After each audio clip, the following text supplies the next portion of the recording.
Welcome to the News9 Plus Show on the world's first news and current affairs OTT platform, News9 Plus. West Asia has been on a tinderbox since Hamas's horrific attack on Israeli civilians on October 7th last year. And now with Iranian proxies killing 3 US soldiers in a drone strike in Jordan, another red line has been crossed. Will the war in West Asia enter a third conflict zone? I'm joined in the studio today by Mr. Jason F. Isaacson of the American Jewish Committee and Dr. Premanand Mishra. Gentlemen, welcome to the News9 Plus Show. Thank you very much, Sandeep. I'm glad to be here. Thanks for coming. Jason, even as we speak, we're getting reports of major US movements in the skies over Europe, and President Biden has said that the US will respond to that attack on US service personnel. Is the US prepared to enter another conflict in West Asia?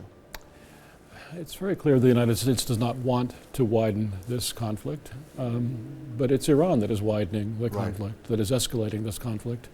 The United States has no choice but to respond forcefully to an attack on its soldiers, obviously spurred by Iran, by its proxies in that region, which Iran has been doing for months through various proxies, through the Houthis in Yemen, through Hezbollah in Lebanon, through other militias that they have in Iraq and Syria, firing missiles into Kurdistan.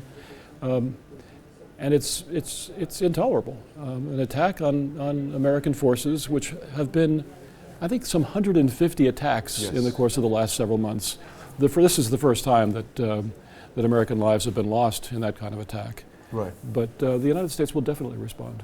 But it will respond in a way, as the President said, at the time and place of America's choosing, in a way that is not designed to expand the conflict, but to deter further attacks on American forces. And send out a strong message. And to demonstrate that the United States is not going to take this lying down, as we cannot, as no country can. Absolutely.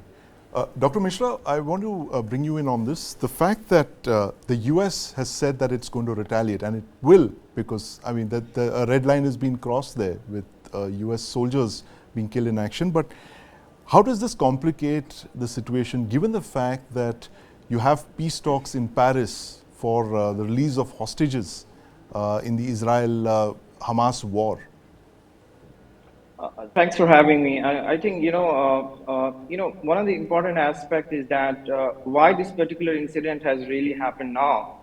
If you see since the 7th of October, Iran is like in everywhere. I mean, it is somewhere that is strategic depth, is like through proxies, through in terms of creating a situation where that no peace process can really happen without involving Iran. And also at the same time, it is also testing United States directly. United States is under almost like it's in retreat. I mean, it's perceived as a kind of a declining power. This region is in flux, and it's not just about Israel and Iran, but Iran is basically challenging United States that how it's going to respond, and it's also sending messages to China and Russia that they are also like looking at what type of retaliation that United States will give. And second point is that this is the first time that directly that US military personnel have been killed. And Biden administration is under severe pressure domestically, elections mode. They are under severe stress, but it's also equally impossible that whether it's a full-scale war or the kind of a measured war, because that's something is very difficult to predict at this moment, but it is most likely that Biden will definitely do it to safeguard its face also domestically, and also send a message that business as usual is not going to work out. So yeah, it's a message to Iran and a message to everyone. It depends on that whether a relatively declining power has the capacity, like previously, to challenge Iran, and directly or indirectly both. Absolutely. And do you want to respond to that, Jason? I would like to, if I would, Professor. Yes. It is often said, I've been traveling to that region for decades, that the United States is a declining power. We're withdrawing from the Middle East. We're not withdrawing from the Middle East. There are 35,000 American troops stationed across the Middle East. We have the 5th Fleet based in Bahrain, very substantial military capabilities, the air base in Qatar. American installations across the region. We're not going anywhere. Iran very much wants to drive America out, yes. absolutely. Yes. And there are always domestic considerations in the United States, how involved we want to be. Right. We want to focus on East Asia. Can we spend as much of our resources in this part of the world? Right. But there's no question that the United States is committed yes. to its allies in the region, to Israel and to its Arab allies as well. And the United States is not going anywhere. And right. Iran, with support from Russia, and frankly the complicity of China as well, yes. is quite intent on making it difficult for the United States to stay there, but the United States is staying there and in fact is embedding its relationship further right. with countries in the region, as you yes. know from the discussions that have been taking place with Saudi Arabia. Well, where there's a very keen interest on the part yes, of the Saudis yes. to establish a stronger relationship with the United right. States. And that's a question I want to ask you a little while later, but Jason, this point about one of the fallouts of the October 7th attacks has been this rising global tide of anti-Semitism. And that's something that you at the American Jewish Committee have been actively involved with in abating that. Give us a perspective of why this is kind of happening and how alarming is it? It's very alarming, it's very disturbing, and it's not new, but of course there's been a spike, a surge since October 7th. It wasn't more than hours after the massacre yes. that took place on October 7th, 1,200 Israelis and others who were slaughtered by Hamas fighters and Palestinian Islamic Jihad fighters, before there were already signs of this spiking around the world. People were accusing Israel of genocide and of war crimes before Israel even responded to what happened right. on October 7th. Right. This is an instinct on the part of, unfortunately, too many people around the world, and it's an old phenomenon, a very old hatred, as you know. India, of course, uniquely has no history of anti-Semitism, and it's one reason why we celebrate so strongly the Indian tradition of support for, well, the fight against terror, but yes. also its long history of friendship with the Jewish people. What motivates people to make these anti-Semitic comments and to carry out anti-Semitic attacks? Right. A long history of prejudice, right. exploitation through social media of various conspiracy theories, just a feeling that the idea that Israel is somehow a colonial power, yes. occupying land that is not theirs, when in fact Jews have been indigenous to that land for millennia. Yeah. All kinds of distortions of history, and an identification with the underdog. You know, when Israel was the underdog before the 1967 war, when Israel was attacked, as it has been repeatedly by its neighbors, people identified with Israel.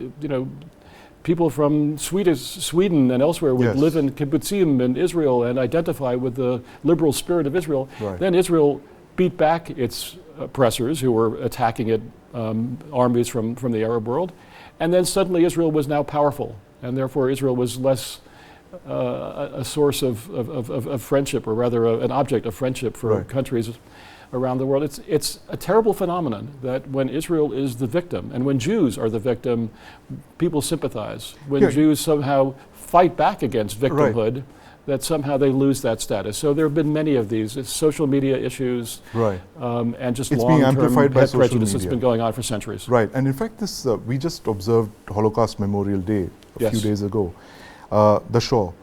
Now, it's one of the worst catastrophes ever inflicted on any peoples. But I was just looking at this survey in the US last December, which says that 1 in 5 young Americans believes the Holocaust is a myth. Is this something that's being fueled by social media? How does this come to pass? Such a substantial Look, as we get farther away from World War II, farther away from the Holocaust, memories fade. Holocaust survivors are fewer and far between. People don't have the same level of awareness, even in our own community, although it's actually quite high in our community, but in the general population and in the international population, the level of awareness is really pathetically poor. It's there hasn't been the level of education, of teaching people the lessons, the terrible lessons of the Holocaust, the never again lessons that we have in the United States memorialized with the museum in Washington, with museums around the country, and of course in other countries there are also Holocaust memorials and museums.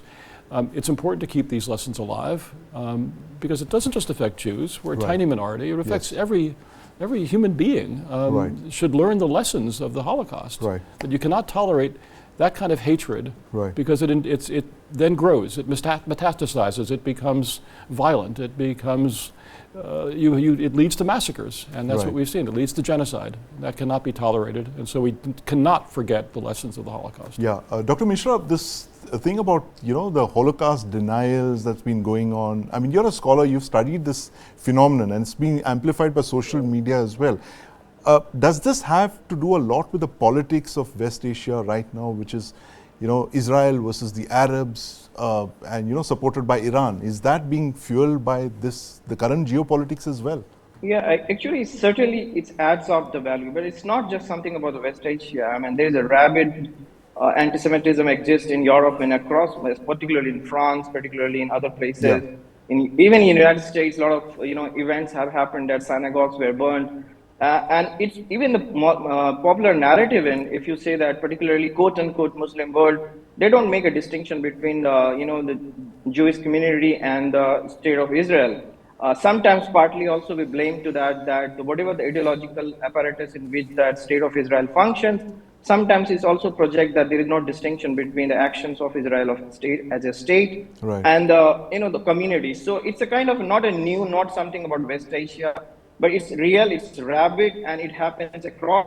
But one thing I want to add on that here, that these events have been used somehow, used as a pretext of anti-Jewish community remarks. There is an action. If you have seen that there was somewhere in Russia an airport where people were rushing to kill identifying the Jewish people. Right. So it's real, and it will add more. I would say that sometimes some of the countries will use it as a pretext against. They won't make a distinction between any Jewish citizens across anywhere, need not necessarily Israeli. But that's something that I think the world needs to really, that's not acceptable. Right. And it's not just about that, it's not about just Israel, but any community for that matter. These sort of racist remarks or sort of racial identification, it's definitely uncivilized, and it needs to be condemned, and with all force if required. Yeah, very Sure. glad to hear what the professor is saying, because I mean there have been physical attacks, as you know. I mean there have Yes. been murders of Jews in France and elsewhere in Europe, and in the United States, of course, the Tree of Life Synagogue, all kinds of hate that has been allowed to Right. to grow and threaten our tiny minority. Right. But frankly, society in general. Yes, and before the 7th of October, we were talking about, we had a very successful G20 summit here in Delhi, and Yes. one of the outcomes of that was the India-Middle East Economic Corridor. Very exciting. And it was premised on the fact that there would be peace between Saudi Arabia and Israel under the Abraham Accords 4 years back. Another breakthrough. How badly do you think the current state of play in West Asia, how badly has it damaged the Abraham Accords? Do you think it's possible for Saudi Arabia and Israel to talk peace? It is totally possible, and it's actually happening. You've heard on repeated occasions over the last several months, even since October 7th, assertions by Saudi officials, the Saudi ambassador to Great Britain, Right. the Saudi foreign minister at Davos a few weeks back, made it clear again and again. We've heard from the Saudis, and I've heard with my own ears from Saudi officials, a commitment to moving forward toward regional integration, Right. normalization of relations with Israel in the context of, frankly, a stronger relationship between Saudi Arabia and the United States, a security relationship that does not now exist at that level. That's undiminished commitment to that on the part of not only the Saudis, but the countries that are part of the Abraham Accords, Morocco, the UAE, Bahrain, all countries that I stay in close touch with and have for many years. And I've heard very clearly on the part of leaders of these countries their commitment to following up on the strategic decisions that were made in 2020 to establish full relations with Israel, to benefit for their own people from that relationship, and to build on that relationship. And of course, IMEC, the announcement that was made here in India, is so exciting and will have such enormous implications and benefits for the people of India, for the people of Europe, for the people of the Middle East, and further tie together this region in a way that is frankly of great benefit to all. Right. So, Dr. Mishra, IMEC, Abraham Accords, do you see hope for the IMEC, particularly with what's been going on? As Jason mentioned, the fact that the Saudis are talking to the Israelis and they're saying that, look, we can have a relationship even after what's happened in the last couple of months. Do you see hope for this to take off? I think there might be a disruption, but definitely there is a hope, because it's not just about India or Middle East. It's all about Europe also. It's all about And the United United States States, also. yes, of course. So there is a geopolitics, there is a geostrategic, there is a geoeconomics involved, and this is potentially good for everyone. I mean, Right. but you have to understand that the disruption is not necessary, because there was a strategic why 7th October was chosen. When if you have heard that when Salman was basically explicitly said that we are coming closer every day by day. Yes. So Abraham Accord was completely disrupted. Now, even yesterday or the day before, even before the attack on near in Jordan, there was a possible ceasefire possibility between Hamas and Israel. Yes. The talks were going on, so there Right. will be a disruption. My own sense goes like that. Potentially, it has a strong potential to. Because Europe and Asia, if you see that, particularly the Red Sea and all that, Yeah. 40% to 60%, perhaps 60%, the trade between Asia and Europe goes through that. And understand the potential if Right. it really works on that level. So I think there is a disruption for some time, but I think that commitment that has been shown in the G20 meeting and in other meetings also, I think nobody can afford to completely destroy the IMX possibility, because it really works for everyone, except maybe for Iran for some extent, and geopolitically for China. Right. And that's why whatever happening in West Asia is not by design. There is a particular motive behind it. Yes. I don't want to get into the conspiracy theories, but definitely there is some sort of a direct connection with the disruption which is going on. If I can pick up on what he said, Yes, I yes. totally agree.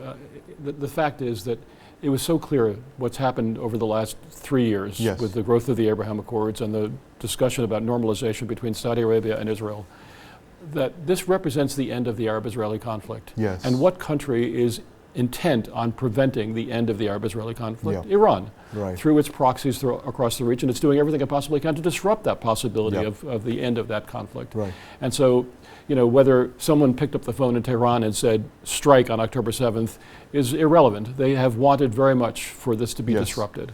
Right. And they have fueled these fires across the region Right. for with the intention of making it impossible for Arab-Israeli peace to move forward. It Right. will move forward, Yes. and Iran will be set back. That's very encouraging to hear. Yes, Dr. Mishra, you had a point to make. Yeah, just a little point. I wanted to add one point what Jason said. Everything is fine, but the structural root of challenge is that Palestinian question needs to be seen also holistically. Yeah, that sure. if you do not, then somebody will definitely use it as a protection somewhere Yes. or the other. So I think that two-state solution needs to be at least acceptable. Right. I don't know in which way that state of Israel under Netanyahu, maybe some other government will see it differently. Yeah. But I think until you resolve the Palestinian question, these disruptions will be a strategic assets for Iran to continue there. Right. But you need to know that Iran has two centers of powers, and the religious powers, particularly under the Ayatollah Khamenei, Ayatollahs, definitely would have more legitimacy, and the elections are coming for there also Right. for the change of guard. And I Right. think that Palestinian question needs to be seen along with all of this cooperation, and otherwise you will have more proxies, you will have more disruption, and you will have more killings, and Right. there would have more frustration for the world. Yeah, there's Right. no question. The Palestinian question cannot be Absolutely, yeah. deferred indefinitely. It needs to be addressed. And Israel, as you can understand, is traumatized still Yes. by the massacre of October 7th. But there's a growing recognition that to get out of this conflict, this Right. cycle of conflict, Yes. there will have to be a political path, and that's the direction this will have to go. Absolutely. And Jason, since you've been in India, you've met the Foreign Minister Jaishankar. Yes. How do you view India's role in this entire crisis over the last couple of months? Look, I have to say that India is really, frankly, unique, I think, in the global south in its demonstration of understanding of the situation that Israel finds itself in. Right. India is a country that has known terrorism as well, has suffered from terrorism, Yeah. identifies with Israel, a country also that suffers from terrorism, and hostile neighbors. And the demonstrations of support from the Honorable Prime Minister, from the Honorable External Affairs Minister, that we have seen, that we have read, that I've Yes. heard in my own ears, Right. have been so encouraging and so gratifying. So the long history of the relationship between India and the Jewish people is on full display, and the more recent history, going back now since 1992, of full diplomatic relations between Yes. Israel and India. Over 3 decades now, yeah. Which has taken off like a rocket, this relationship, in so many sectors, is very encouraging. I'm very excited about that. That's a reason, frankly, one of the reasons that I'm here right now was to express my thanks, my organization, my community's thanks for the bold leadership of this country. Dr. Mishra, the point that Jason made, I mean, India and Israel have been the thickest of friends, strategic partners for the last 3 decades or so, and that relationship isn't going away anywhere. It's in fact only getting stronger. But how does this relationship under Prime Minister Netanyahu, you know, the fact that he has now come out and said, look, you can't have an independent Palestine, how does that complicate matters for us? Because India, while we are very close to Israel, has also committed to a free Palestine. We have relations with the Palestinian government as well. How do you put this in perspective for us? You know, India, particularly under Modi, government, they have dehyphenated both the Israel and Palestinian relations, standalone relations. Basically, it was a message that we don't want the baggages while dealing with Israel. And you know that before '92, there was a different baggages, particularly coming from the larger Arab world, and but also with the Cold War situation, with the kind of narrative that Pakistan used to sell to the world. That have changed. Prime Minister Modi has taken it a kind of a very aggressive stand on that. Dehyphenation was well strategic, calculated, and also you need to understand that India and Israel is not just it's a century-old relation. It's not just about nation-state relations, but there is a relation that has been gone. Indian Jewish community, which particularly the Cochin Jews and other Jews, have almost more than 75 to 80,000 who lives in Israel as a citizen now, as a Jewish citizen. So there is a direct connection for that also culturally. So there is a cultural regions also that India also look at, and also need to understand that the kind of infrastructure, particularly in the tech field, that Israel really offers to India.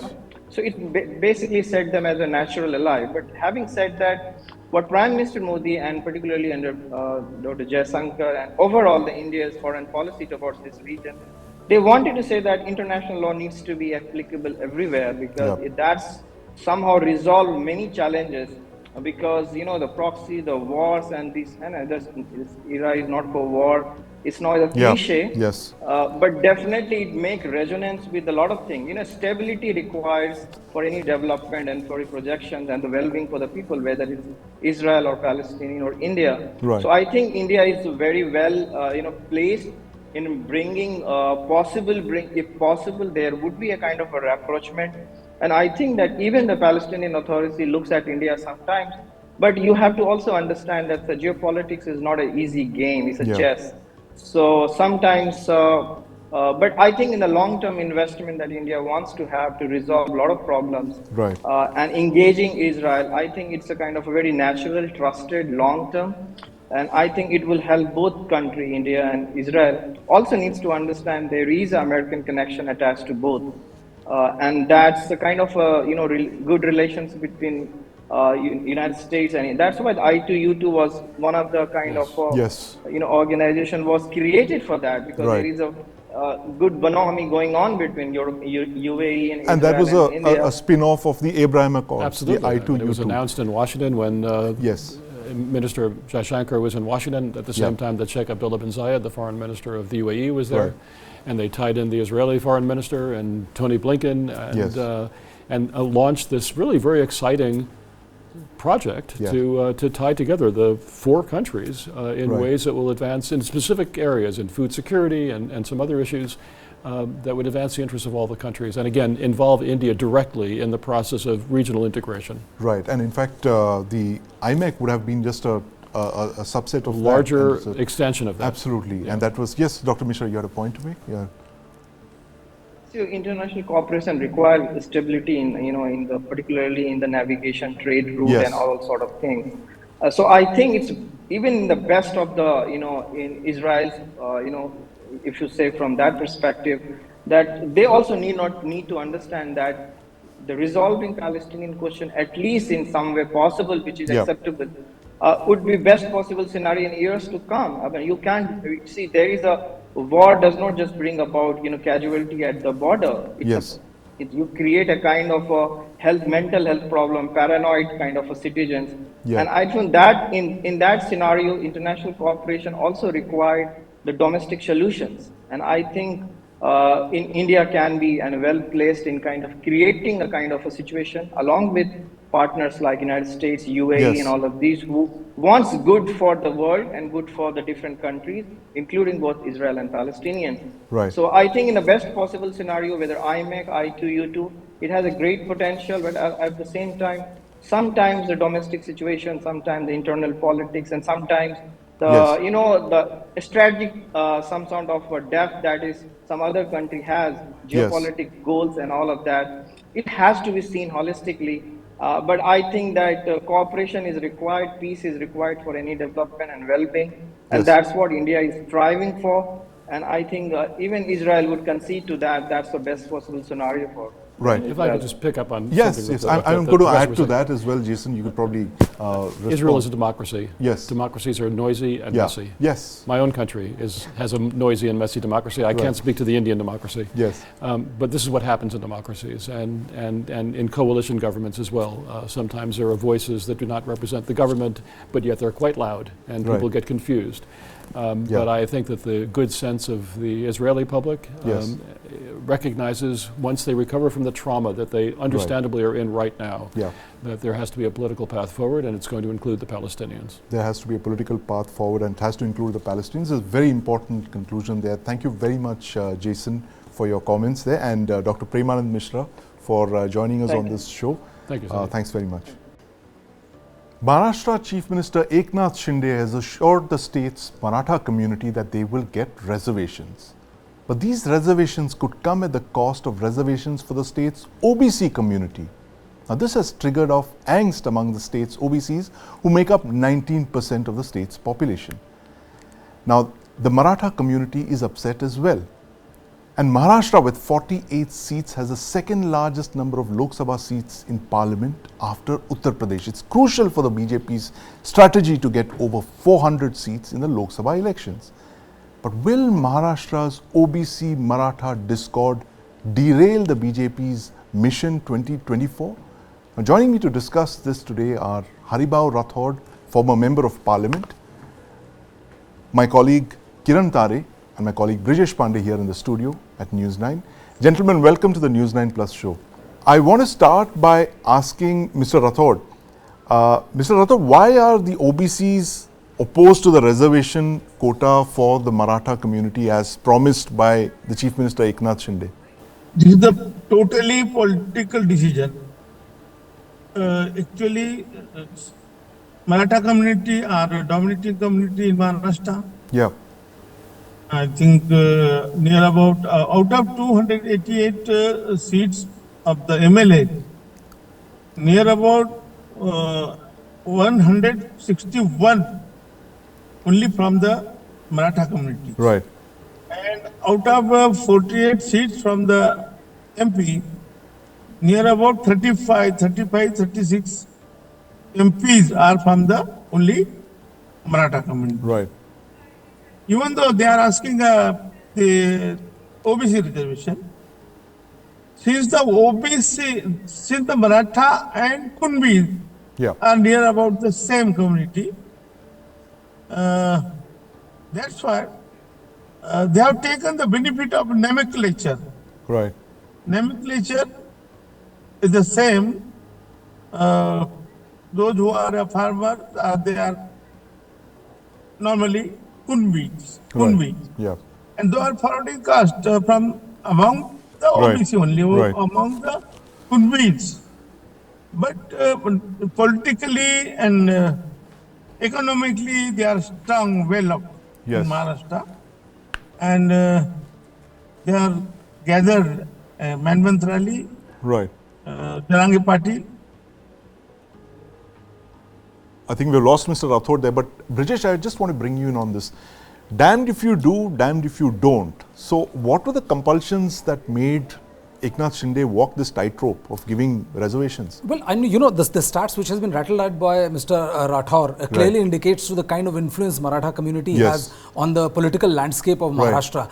And, Jarange Patil, the kind of crowd he was gathering, marching towards Mumbai with more than a lakh plus crowd, it is impossible for the Chief Minister or any government for that matter to ignore the crowd, ignore the kind of organic protest it has become out to be. And this is the reason why Eknath Shinde had to walk the talk, because earlier also he had met Jarange Patil to diffuse the tension, and later on again he went on to take this march which was diffused a couple of days back. Now, what the biggest problem for the BJP right now is, if we speak, is that it has settled the political equation within the state. It has neutralized Shiv Sena, Uddhav Thackeray camp, it has neutralized NCP, it has neutralized Congress that much. But now this problem has all of a sudden become too big for them to handle, and as you said, damned if you do, damned if you don't, kind of a situation faces Eknath Shinde and Devendra Fadnavis, because Chhagan Bhujbal has already made his stand very clear with a clarion call, because there is a lot of pressure from his community, and Rane was supposed to address a press conference which he cancelled, and Mr. Adar Pawar, he's just said that he will go and he will talk to Chhagan Bhujbal, he will talk to Rane to impress that as a government we have to cater everybody. But the writing is on the wall, and until unless they diffuse this situation, either the situation might boomerang politically on them. It might boomerang politically, and in fact, Kiran, you've been tracking this very closely, these protests, and give us a sense of whether this is Maharashtra's Patidar movement moment. A few years back you had those massive protests where you have a dominant community like the Patels coming out and asking for preferential allotment in government jobs. Is this a replay of that you're seeing, and what is the possible domino effect on other states and other communities? See, the major difference here is that in the Patidar community agitation and the Marathas are not so much united like the Patidars in Gujarat. Right. Marathas are getting the OBC status, no doubt about it, but that is what the reason the OBC community believe that they are going to eat the pie in the OBC quota. Yes. There are only 17% of reservation for OBCs in Maharashtra. Right. So in 17%, almost 80% of the population is covered. Right. That's OBCs, 450 castes and subcastes of the OBCs, plus the Marathas and other SC, ST and VJNT. If you collect all those things in 50% cap, almost 80 to 85% of the state's population is covered in the 50% quota, and the remaining 15% will have a 50% quota. So that's a huge disparity in the quota system right now here. Right. So what has triggered the unrest among the OBCs is that OBCs believe that the Marathas are unnecessarily eating into the pie of their quota share. Right. And why this is happening? Because Marathas are anyway, the state government, the chief minister has already announced that the Marathas will have a separate reservation. For that a legal battle is going on in the Supreme Court. If that reservation comes into the force, the Marathas won't be called as in OBCs. OBC will have their separate quota, but here the problem is that the quota cannot go beyond 50%. That is why the OBC believe that whatever reservation the Marathas are getting, they will be getting within the OBC quota itself. Right. There is the problem. And Mr. Rathore, the government has said that this notification is going to be implemented on the 16th of February. Will that actually go through, or you think there's going to be some kind of legal challenge to this notification? Definitely they will implement this resolution from 16. But this is the harmful to the BJP and Eknath Shinde. Right. Because total OBCs are now mobilized. Right. And they definitely vote against this present government. Right. So it is very harmful to them. It is not a good decision. As per my knowledge, I suggest that the Karpuri Thakur formula, the Karpuri Thakur formula is the famous formula. Recently, Karpuri Thakur, they have given Bharat Ratna, which is the highest award. So, he was at that time subcategorized the OBC reservation. Now, my view, my suggestion that it should be categorized. it should be categorized, whatever the 19% reservation should be categorized within the OBC. So, Barabolutidar, that is the Nai, Khati, Wadi, Lohar, Sonar, Sutar, Dhobi, Teli. Yes, this the village service communities. They will get the sizable quota, and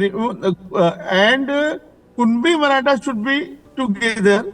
The Kunbi and Maratha should be clubbed and should be given a separate reservation.